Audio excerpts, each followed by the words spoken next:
llevé el celular de mi nuera a reparar. Era un día como cualquier otro en Guadalajara. El sol caía fuerte sobre los tejados y el aire olía a pan recién hecho.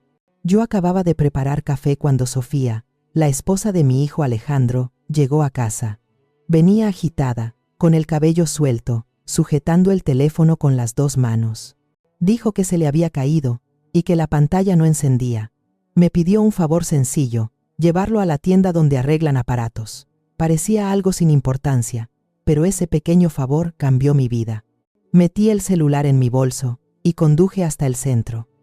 Conozco al técnico desde hace años. Se llama Chuy, hijo de una antigua colega de la escuela donde enseñaba historia. La tienda era pequeña, entre una panadería y una farmacia. Al entrar, el sonido de los tornillos cayendo sobre la mesa y el olor a estaño derretido me envolvieron. Le expliqué el problema y le di el aparato. Me dijo que regresara en unas horas. Volví a casa, pasé la tarde haciendo compras, tratando de no pensar en nada. Pero al regresar, noté algo extraño. Cuando entré en la tienda, Chuy estaba serio. No tenía su sonrisa habitual. Me pidió que lo acompañara al fondo. Su voz bajó al tono más bajo que le había escuchado. Me miró fijamente y dijo: cancele sus tarjetas, cambie sus contraseñas y huya inmediatamente. Sentí que el suelo se abría bajo mis pies. No entendí nada. Le pregunté qué pasaba. Sin decir palabra, giró la pantalla del teléfono hacia mí. Lo que vi me dejó sin aire. Había una conversación abierta. Vi mi nombre, vi el de mi hijo y el de Sofía. Mensajes recientes, palabras frías, frases que parecían escritas por extraños. Decían cosas sobre mí, sobre mi memoria, sobre mi salud. Mencionaban fechas, medicinas, hasta mi seguro de vida. Mis ojos se nublaron. Chuy bajó la voz aún más. No quería que nadie escuchara. Me dijo que mientras probaba la pantalla, apareció una notificación y leyó sin querer lo que contenía, y que no podía callarlo. Me aseguró que no había copiado nada, pero que debía ver con mis propios ojos. Yo sentía un temblor recorrerme entera. Miré el teléfono, pero no podía creerlo. Pensé que debía haber un error, que no podía ser mi hijo. Salí de la tienda sin saber si caminaba o flotaba. En la calle, el ruido del tráfico me parecía distante, como si todo sonara bajo el agua. No recuerdo cómo llegué a casa. Ricardo, mi esposo, estaba viendo las noticias. Le dije que el teléfono estaba reparado y subí a mi habitación. Cerré la puerta. Me senté en la cama con el celular frente a mí. No tenía valor de abrirlo otra vez, pero algo dentro de mí, una mezcla de miedo y coraje, me obligó. Ingresé la contraseña que Sofía me había dicho, la misma que usaba para todo. El teléfono se encendió lentamente. Las luces de la pantalla iluminaron mi cara. Fui directo a la aplicación de mensajes. Allí estaba el chat con mi hijo Alejandro. Lo abrí. Leí en silencio. Cada línea era una puñalada. Hablaban de mí como si ya no existiera, de mis olvidos, de mis lapsos de memoria, de cómo el doctor estaba documentando cada uno a petición suya, de cómo, llegado el momento, nadie sospecharía nada. Leí una frase que nunca olvidaré. El seguro de vida de ella y de tu padre vale casi 2 millones. Con la venta de la casa después tendremos suficiente para empezar lejos de Guadalajara. Sentí que las manos me temblaban. Dejé caer el teléfono sobre la colcha. Todo en mí se quebró en silencio. Mi propio hijo, el niño al que llevé en brazos, el que dormía abrazado a mí durante las tormentas, planeaba mi final. Pasé la noche entera sin dormir. Cada ruido me hacía saltar. Cada sombra me parecía una amenaza. A la madrugada, bajé a la cocina. Ricardo dormía. Me serví un café y me quedé mirando el vapor. No podía contárselo todavía, no hasta estar segura de lo que había visto. Al amanecer decidí regresar a la tienda. Chuy estaba esperándome. Cuando me vio, entendió que había leído todo. No dijo palabra. Me ofreció un vaso de agua. Le pedí que restaurara el teléfono como si nada hubiera pasado. Que no dejara rastro, asintió en silencio. Esa tarde, cuando Sofía vino a recogerlo, fingí una sonrisa. Me agradeció como si nada.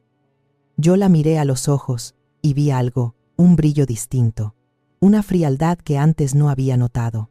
Me dijo que tenía prisa, que debía volver al trabajo. Yo solo asentí. Cuando se fue, sentí que mi vida entera se había partido en dos. Antes de ese día y después de ese día, pasé horas pensando qué hacer. No podía ir a la policía sin pruebas. Nadie me creería. Una mujer de 65 años acusando a su propio hijo y a su nuera. Me llamarían loca, me dirían que confundí las cosas. Pero ya no podía callar. No después de leer aquellas palabras. Decidí actuar. Con cuidado. Con inteligencia. Empecé por revisar nuestras cuentas en línea. Pequeñas transferencias salían cada mes, montos mínimos que nunca habríamos notado. Luego miré los seguros. Había uno nuevo, reciente, a mi nombre, con beneficiario único, Alejandro. Cada descubrimiento era una confirmación más del infierno que se había desatado bajo mi propio techo. Respiré hondo y me dije que no iba a caer sin luchar. Había sobrevivido a cosas peores, a la enfermedad, a la soledad, al miedo. No iba a dejar que el dinero ni la ambición destruyeran lo que quedaba de mi vida. El juego de vida o muerte había comenzado. Pero no todos sabían que esta anciana aún tenía mucho por qué luchar, y lo que estaba por descubrir era apenas el comienzo. Esa noche fingí normalidad. Preparé la cena como siempre, con calma, sin mostrar nervios. Hice sopa de verduras, corté pan, puse vino en la mesa. Ricardo hablaba del vecindario, del calor, de cualquier cosa. Yo lo escuchaba a medias, con el pensamiento en otra parte. Esperaba la llamada de Alejandro, la visita habitual de los domingos. Y llegó. Traían regalos, flores, una caja de bombones, una sonrisa ensayada. Sofía abrazó a Ricardo con afecto, luego me besó en la mejilla. Yo la observé con atención. Cada gesto, cada palabra, cada mirada. Buscaba una grieta, una señal de culpa. No encontré nada. Su actuación era perfecta. Cenamos en silencio. Hablaban de planes, de un viaje a la costa, de nuevos proyectos. Alejandro me preguntó por mi salud, con ese tono suave que usaba desde pequeño. Me preguntó si seguía olvidando cosas. Esa palabra, olvidar, me atravesó. No respondí. Dije solo que me sentía bien, que dormía poco pero estaba tranquila. Ricardo levantó su copa para brindar. Yo lo seguí, y en ese instante recordé las palabras del chat. Habían escrito: será fácil. Nadie sospechará si lo hacemos después de cenar. Mis dedos temblaron alrededor del cristal. Fingí beber. Apenas toqué el vino. Observé cómo Sofía servía más a Ricardo. Su risa sonaba falsa, demasiado aguda. Esa noche no dormí. Cuando Ricardo se durmió, bajé otra vez a la cocina y escondí las copas en una bolsa. Al día siguiente las llevé a analizar. Un conocido del hospital, viejo amigo, aceptó hacerlo sin preguntas. Me prometió tener el resultado en 2 días. Durante esas 48 horas, viví en un hilo de ansiedad. No quería mirar a nadie, no quería hablar, solo observaba. Sofía venía cada día con excusas pequeñas. Traer pan, dejar flores, preguntar por la presión arterial de Ricardo. Cada vez dejaba algo sobre la mesa. La tarde del segundo día, mi amigo me llamó. Su voz era baja, casi un susurro. Me dijo que había rastros de una sustancia rara en las copas, algo parecido a extracto de adelfa, una planta muy tóxica. Sentí un vacío en el pecho. Todo se confirmaba.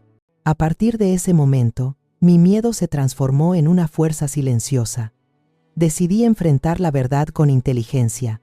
Sabía que necesitaría aliados. Busqué al doctor Pablo, nuestro médico de cabecera. Entré en su consultorio con las manos frías, pero con la mente clara. Le pedí que me mostrara mi expediente médico. Dudó, hizo excusas. Insistí. Finalmente, me entregó una carpeta. Leí la primera línea. Paciente con lapsos de memoria frecuentes. Mi voz tembló. Le pregunté si él había escrito eso. Se quedó callado. Luego me dijo que mi hijo se lo había pedido, para tener constancia en caso de algún trámite. Lo dijo como si fuera un favor inocente. Lo miré a los ojos y supe que mentía por miedo, no por maldad. Le pedí que corrigiera el informe, que dejara constancia de mi salud perfecta. Le advertí que habría consecuencias si no lo hacía. asintió, avergonzado. Al salir del consultorio, sentí una mezcla de rabia y alivio. Al fin tenía algo concreto. Regresé a casa y me senté junto a Ricardo. Le conté todo, los mensajes, el médico, las copas, el seguro. Al principio se rió, pensó que exageraba. Luego vio el expediente, las transferencias. Y su rostro cambió. Su mirada se perdió en el vacío. Dijo que debía haber una explicación, que Alejandro nunca sería capaz de algo así. Pero yo ya lo sabía. A veces, la verdad más dolorosa es la que nadie quiere aceptar. Esa misma noche, Alejandro llamó. Dijo que vendrían a cenar otra vez el fin de semana. Lo acepté. Mi voz sonó tranquila, como si nada pasara. Pero dentro de mí, una tormenta crecía. Durante los días siguientes, preparé cada detalle. Revisé los seguros, las cuentas, los documentos de la casa. Descubrí un poder notarial que nunca firmé. Mi hijo podía disponer de nuestro dinero sin consultarnos. No había duda. Todo estaba planeado. Busqué ayuda. Chuy me contactó con una abogada joven, Lucía Méndez. Le conté todo, desde el principio. Escuchó sin interrumpirme. Al final dijo que no bastaban sospechas. Necesitábamos pruebas claras, una grabación, una confesión, algo irrefutable. Su plan era simple pero arriesgado. Instalaríamos una cámara discreta en la cocina. Todo debía parecer normal. Si intentaban algo, la cámara lo registraría. El día llegó. El aire pesaba. Preparé la cena como siempre. Sofía llegó con una sonrisa perfecta, un pastel de manzana, su perfume caro llenando la casa. Alejandro abrazó a su padre. Habló de negocios, de trabajo, de cualquier cosa que no importaba. Yo serví el vino con cuidado. Observé sus manos, sus gestos. Sofía se acercó a la botella cuando pensó que no miraba. Yo lo vi. Vi el movimiento rápido, el polvo blanco cayendo entre las burbujas del vino. Fingí no notarlo. Mi corazón golpeaba tan fuerte que temí que se escuchara. Serví las copas. Ricardo levantó la suya. Detuve su mano con un gesto. Le sonreí y dije que brindáramos después del postre. Sofía sonrió, un poco tensa. Alejandro miró su reloj. Cenamos sin hablar. Cada minuto era una eternidad. Cuando terminaron, guardé las copas en la cocina. Fingí cansancio y dije que iría a descansar. Ellos se quedaron en el salón. Me encerré en mi habitación y recé. No por ellos. Recé para no perder el control. Sabía que la cámara estaba grabando cada segundo. Esa noche casi no dormí. La abogada me llamó al amanecer. Había visto el video. Su voz era firme. Me dijo que debía mantener la calma, que era cuestión de tiempo antes de actuar. Me prometió que la justicia llegaría. Yo colgué y miré por la ventana. El sol comenzaba a salir.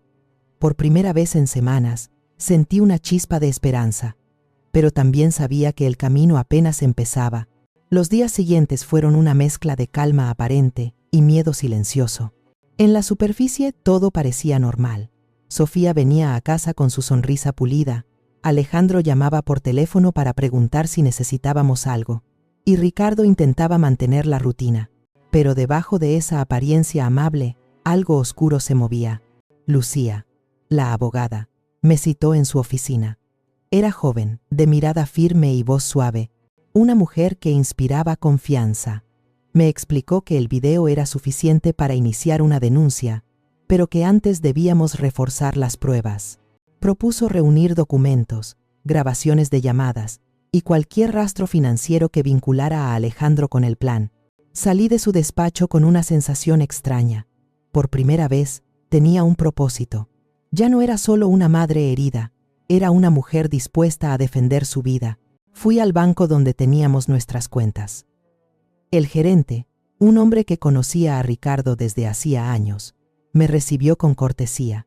Le pedí revisar los movimientos recientes. Al principio dudó, pero cuando le mencioné que había una investigación legal, cambió su tono. Frente a mí, en la pantalla, aparecieron transacciones que no reconocía. Pagos a una agencia de seguros, depósitos a nombre de Alejandro, incluso transferencias internacionales pequeñas. Todo en montos que parecían insignificantes, pero que formaban un patrón. Cada detalle encajaba. Le pedí copias certificadas de los movimientos. Mientras imprimía los documentos, mis manos temblaban, pero no de miedo, sino de determinación. Sabía que cada hoja era una pieza de verdad. Volví a casa y encontré a Ricardo sentado frente al televisor, con la mirada perdida. Me preguntó si era necesario seguir con todo aquello. Le respondí que sí, que no se trataba solo de nosotros, sino de la dignidad, que había límites que nadie debía cruzar, ni siquiera un hijo. Esa noche soñé con mi madre, que me decía al oído: la verdad no se busca con rabia, sino con coraje. Desperté llorando, pero con la mente clara. Lucía organizó una reunión con un comisario llamado Salas. Era un hombre grande, de voz grave, acostumbrado a escuchar historias tristes. Le mostramos el video, los documentos, las copias de los mensajes. Se quedó en silencio unos segundos, y luego dijo que era suficiente para abrir una investigación formal, pero advirtió que debíamos tener cuidado, que cualquier movimiento podía alertar a los sospechosos. Pasaron los días, y la tensión aumentó. Alejandro comenzó a mostrarse más impaciente. Llamaba constantemente, insistía en vernos, decía que quería arreglar unos papeles y revisar cosas del banco. Su voz sonaba amable, pero detrás había algo seco, controlado. Una tarde, recibí una llamada inesperada del doctor Pablo. Me pidió disculpas. Dijo que no podía dormir, que lo que había hecho lo atormentaba. Me confesó que Sofía lo había presionado, amenazando con denunciarlo por fraude si no escribía el informe falso. Me entregó una copia del nuevo certificado médico, con mi diagnóstico real. Le agradecí en silencio. Era otra pieza más del rompecabezas. Mientras tanto, Lucía consiguió una orden para registrar los movimientos de las pólizas de seguro. Descubrimos que el contrato había sido modificado 2 meses atrás, con firma digital falsificada. Alejandro figuraba como beneficiario exclusivo. Cada dato confirmaba que el peligro era real. Una tarde lluviosa, Lucía me llamó. Me dijo que había una reunión clave en la fiscalía. Cuando llegué, estaban ella, el comisario y un perito técnico. Reprodujeron el video de la cena. En la grabación se veía claramente a Sofía, inclinándose sobre la mesa, vertiendo el polvo blanco en las copas. La imagen era nítida. El silencio en la sala fue absoluto. El comisario Salas habló despacio. Dijo que procederían con discreción, pero que necesitaban una segunda grabación para confirmar el patrón. Sugirió dejar pasar unos días, invitar nuevamente a Alejandro y Sofía a casa y mantener la cámara encendida. Asentí, aunque el miedo me cerraba el pecho. No era fácil fingir normalidad frente a quienes querían verte desaparecer. Pero no tenía elección. Esa semana fue interminable. Cada llamada, cada visita, era una prueba de resistencia. Sofía se mostraba más nerviosa. A veces se le escapaba una mirada fría, como si sospechara algo. Alejandro, en cambio, parecía tranquilo, casi confiado. La nueva cena se fijó para el sábado. Ricardo dudaba. No quería hacerlo. Le dije que confiara, que era necesario para cerrar el círculo. Lo vi asustado, envejecido, pero asintió. El día llegó con un aire pesado, cargado de humedad. Preparé todo como siempre. Lucía y el comisario monitoreaban a distancia. Había una patrulla discreta, estacionada al final de la calle. Cuando Alejandro y Sofía llegaron, yo ya estaba lista. La cámara encendida, el vino servido, las copas alineadas. Sofía llevaba un vestido azul, perfume fuerte. Alejandro hablaba sin cesar, intentando llenar el silencio. Durante la cena, fingí estar cansada. Les pedí que siguieran conversando mientras iba a buscar un postre. Dejé la cámara con un ángulo abierto hacia la mesa. Desde la cocina, escuché el sonido del corcho y el tintineo de las copas. Luego, una pausa. Silencio. Me asomé apenas, lo suficiente para ver el gesto rápido de Sofía vertiendo algo en el vino de Ricardo. Alejandro miraba hacia la puerta, vigilante. Grabé cada segundo con otra cámara oculta en mi teléfono, colocada entre los frascos de azúcar. Sabía que era la prueba definitiva. Volví con el postre, con el corazón en la garganta. Fingí una sonrisa. Ellos también sonrieron. Nadie dijo nada. Cuando se marcharon, cerré la puerta y me derrumbé. Ricardo me abrazó. Lloramos sin hablar. Al día siguiente, Lucía y el comisario vinieron temprano. Revisaron ambas grabaciones, confirmaron todo. La orden de arresto se firmaría en cuestión de horas. Yo miraba la pantalla mientras el video se repetía una y otra vez. Sentía rabia, pero también tristeza. Nunca imaginé ver a mi propio hijo en una grabación así. Nunca pensé que el amor pudiera transformarse en un arma. La abogada me tocó el hombro. Me dijo que el siguiente paso sería el más difícil, verlos enfrentados a la justicia. Esa noche apenas dormí. No por miedo, sino por algo más profundo, una mezcla de alivio y pena.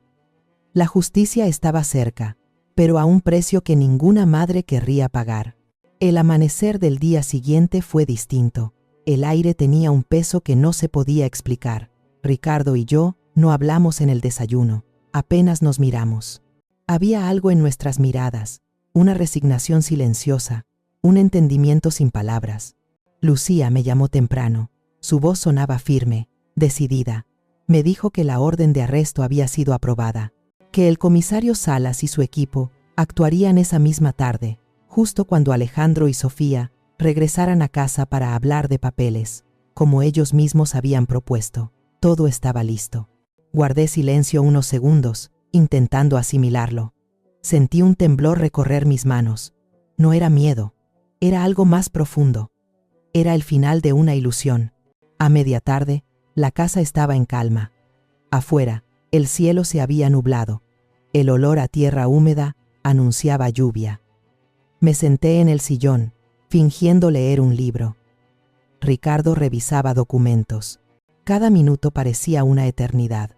A las 6, escuchamos el motor del coche. Reconocí el sonido antes de verlo. Alejandro estacionó frente al portón, como siempre. Sofía bajó primero, con su bolso al hombro, el mismo que usaba en todas las cenas. Me miré las manos. Estaban frías.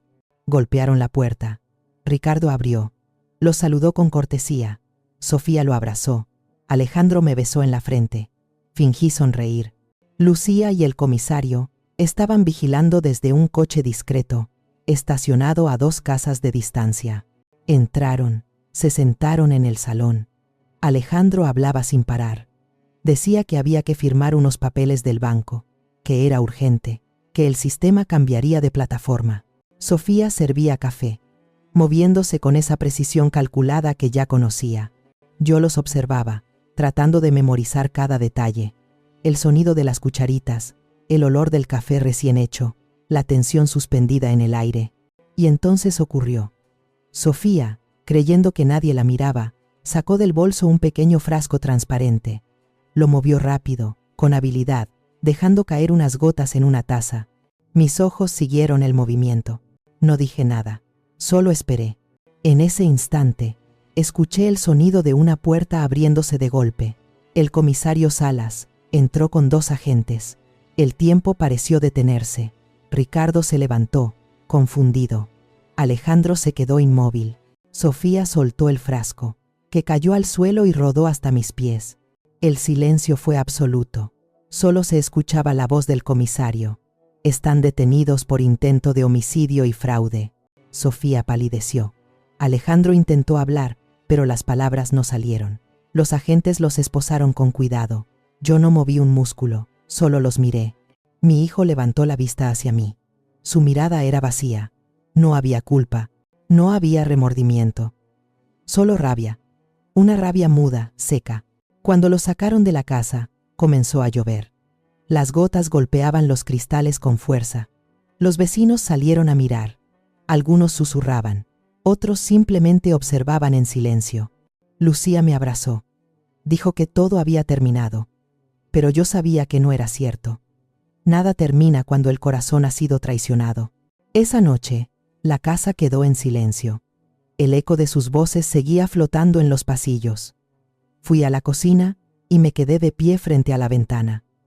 La lluvia caía sin descanso. Pensé en los años de infancia, en los cumpleaños, en los abrazos sinceros, en cómo algo tan puro podía transformarse en sombra. Pasaron los días. La prensa publicó la noticia. Hablaban de un caso impactante en Guadalajara, de un intento de fraude familiar. No mencionaron nombres completos, pero todos sabían quiénes éramos. Yo no di entrevistas. No quería convertir mi dolor en espectáculo. Solo hablé una vez, con Lucía, para cerrar los trámites. Ella me dijo que el laboratorio confirmó que la sustancia hallada en la casa era la misma encontrada en el análisis anterior. No había duda. Un mes después, recibí una carta del doctor Pablo. Decía que había testificado a mi favor, que la justicia debía imponerse. En su letra temblorosa se leía el peso de la culpa. Le respondí con unas líneas breves, agradeciéndole su valor. Una mañana, fui llamada a declarar. El juzgado olía a madera vieja y papeles húmedos. Frente a mí, vi a Sofía. Su rostro estaba diferente, sin maquillaje, sin la máscara de seguridad. Me miró un segundo. No dije nada. Alejandro entró después, escoltado. No levantó la vista. Supe en ese instante que lo había perdido para siempre. No a la justicia, sino a algo peor, a la oscuridad de sus propias decisiones. La audiencia fue larga. Escuché los detalles sin derramar una lágrima. Las pruebas eran claras. Los mensajes, las grabaciones, las copas, los documentos falsificados. Todo estaba allí, como una cronología del dolor. Cuando el juez leyó la sentencia, sentí un peso salir de mi pecho. 25 años para él, 40 para ella. La sala quedó en silencio. Cerré los ojos. No sentí alegría, solo una calma triste, la calma del final inevitable. Al salir, el comisario me estrechó la mano. Me dijo que admiraba mi fortaleza. Lucía sonrió, cansada. Yo asentí. No tenía palabras. Esa noche, al regresar a casa, encendí una vela, puse la mesa como si esperara a alguien. Serví 2 tazas de café, una para mí, otra para la memoria de lo que había sido mi familia. Me senté frente a Ricardo. No hablamos. Solo miramos las luces de la calle reflejadas en el vidrio. El dolor seguía ahí, pero era un dolor distinto, más suave, más resignado. Una herida que, aunque no cerraba, ya no sangraba. Pensé que la justicia había llegado, pero aún no sabía que el verdadero castigo no era la cárcel. Era vivir con el eco de lo perdido. Pasaron los meses, y con ellos, la intensidad del escándalo. Los periódicos dejaron de hablar del caso. Las cámaras desaparecieron del frente de la casa. El vecindario volvió a su rutina. Pero para mí, el silencio tenía otro significado. Era el sonido de lo que quedaba después de la tormenta. Ricardo y yo decidimos vender la casa. No podíamos seguir viviendo entre esas paredes. Cada habitación guardaba una sombra, un recuerdo envenenado. El eco de las conversaciones, el olor del vino, el brillo del metal de las esposas en las muñecas de mi hijo. Todo seguía ahí, como un fantasma invisible. Nos mudamos a un pequeño apartamento en el centro de Guadalajara. 2 habitaciones, un balcón, luz por la mañana. Era suficiente. Por primera vez en mucho tiempo, dormí una noche entera sin sobresaltos. Pero la paz no es olvido. Cada día, algo la perturbaba. Una canción en la radio, un perfume en la calle, un número desconocido en el teléfono. Todo me recordaba que la herida seguía abierta. Recibí la primera carta de Alejandro 3 meses después del juicio. La letra era suya, pero ya no parecía la misma persona. Decía que lo sentía, que había sido manipulado, que Sofía lo había convencido de todo. Decía que me amaba, que deseaba que lo perdonara. Leí la carta en silencio. No lloré. La doblé con cuidado y la guardé en un cajón. No estaba lista para odiarlo, pero tampoco para perdonarlo. Ricardo no quiso leerla. Dijo que cada palabra era otra puñalada, que lo mejor era no abrir más heridas. Pero yo no podía dejar de pensar. Era mi hijo, mi propio hijo. ¿Qué lugar ocupa el amor cuando se enfrenta al horror? Lucía me visitó una tarde. Dijo que el caso había sido citado en las escuelas de derecho como ejemplo de manipulación familiar. Me preguntó cómo me sentía. Le respondí que viva, no feliz, no tranquila, solo viva. Ella sonrió. Dijo que, a veces, eso ya era una victoria. Comencé terapia. La psicóloga, una mujer joven, me enseñó a hablar de todo sin derrumbarme. Aprendí que el perdón no siempre significa reconciliación. y que la justicia, aunque necesaria, no cura el alma. A veces visitaba la iglesia del barrio, no por fe, sino por silencio. Encendía una vela por mí, otra por Ricardo, y otra, en secreto, por Alejandro. No para pedir que lo perdonaran, sino para que comprendiera lo que hizo. Un año después, recibí otra carta. Decía que había empezado a estudiar leyes en prisión, que ayudaba a otros internos a leer y escribir, que comprendía por fin el valor de la vida que había despreciado. Esta vez lloré. No de tristeza, sino de algo parecido a alivio. Tal vez aún había un resquicio de humanidad en él. Sofía, su esposa, también escribió desde la cárcel. Su tono era diferente. Frío, calculado. Intentaba justificarse, culparlo a él, a mí, a todos menos a sí misma. Esa carta no la terminé. La rompí en pedazos. Con el tiempo, la gente dejó de mirarnos con lástima. Algunos amigos regresaron. Otros se quedaron en la distancia. Pero en esa soledad aprendimos algo importante. Cuando se pierde todo, uno descubre quién realmente está dispuesto a quedarse. Un día, mientras tomábamos café en el balcón, Ricardo me dijo que soñó con Alejandro, que estaba niño, corriendo por el jardín con un barco de papel en la mano. Le sonreía, sin sombra ni malicia. Yo también lo recordé así. El niño que me abrazaba sin miedo, que me decía, «Mamá, no te vayas». A veces creo que esa imagen es su parte inocente, la que sigue viva en algún rincón del tiempo. 4 años después, el tiempo había hecho su trabajo. Las cicatrices no desaparecieron, pero se volvieron parte de nosotros. Celebramos nuestro aniversario de bodas en silencio, con una cena sencilla. Ricardo brindó y dijo que éramos sobrevivientes. Yo respondí que no, que éramos vivientes. Porque vivir después de tanto no es solo respirar. Es reconstruir la fe, la dignidad, la capacidad de confiar. Aprendí que la vida no se mide por lo que se pierde, sino por la fuerza con la que uno decide seguir. Chuy, el técnico que descubrió todo, vino a visitarnos una tarde. Dijo que aún pensaba en aquel día, cuando giró la pantalla y me mostró los mensajes. Le agradecí. Le dije que sin él no estaría viva. Me sonrió y respondió que solo hizo lo correcto, que el verdadero mérito era haber tenido el valor de enfrentar la verdad. Esa noche, me senté frente a la ventana. Afuera, el cielo estaba claro. Pensé en todo lo que había pasado, en cómo una vida puede quebrarse en un instante y cómo, aún así, puede recomponerse. No elegí ese camino, nadie lo hace, pero aprendí a caminar sobre él sin mirar atrás. Y si algo me dejó esta historia, es la certeza de que el amor no desaparece con la traición. Cambia de forma. Se vuelve sabiduría, prudencia y también compasión.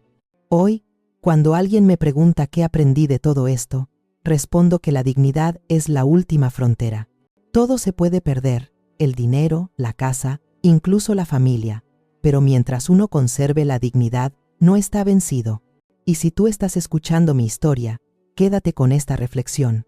Nunca ignores las señales del alma, el silencio, las sospechas, las intuiciones. A veces, la verdad se revela en lo pequeño, en un gesto, en una palabra mal colocada. Yo la descubrí en una tienda de reparación, en la mirada de un joven que tuvo el valor de decirme, «Cancela tus tarjetas y huye». Y gracias a eso, sigo aquí, respirando, mirando el amanecer con la serenidad de quien ya no teme. Cuéntame desde qué ciudad me escuchas. Y si alguna vez sentiste que la vida te traicionó, quédate en este canal.